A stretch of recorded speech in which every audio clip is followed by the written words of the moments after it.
మన YouTube channel చూస్తున్న ప్రతి ఒక్కరికి ముందుగా నమస్కారం ఫ్రెండ్స్. ఇక్కడ చూస్తున్నారుగా ఒక సరికొత్త వీడియోతో మళ్ళీ మీ ముందుకైతే వచ్చాను. చూడండి ఫ్రెండ్స్, వీటి పేరు వచ్చేసి బోడ కాకరకాయలని పిలుస్తారు ఫ్రెండ్స్. వీటిని ఎక్కడైనా చూసి ఉంటే మరి తిని ఉంటే అలాగే కామెంట్ అయితే పెట్టండి ఫ్రెండ్స్. వీడియో నచ్చితే కంపల్సరీ లైక్ చేసి సబ్స్క్రైబ్ చేయండి ఫ్రెండ్స్.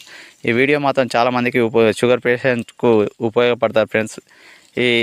వీటిని ఈ బోడ కాకరకాయలను వండుకొని తినడం ద్వారా ఆరోగ్యం అయితే చాలా బాగుంటుంది ఫ్రెండ్స్. షుగర్ అయితే నార్మల్గా అయితే వచ్చేస్తుంది.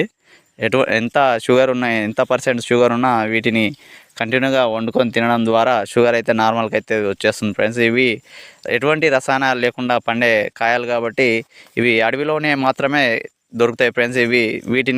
వీటి పండ్లను పిట్టెలు తీసుకుపోయి చెట్లపైన తిని వాటి ఇత్తులు చెట్ల కింద రాలుతాయి కాబట్టి వర్షాకాలం వచ్చినప్పుడు వాటంతట అవే మొలిచి మరియు కాయలు అయితే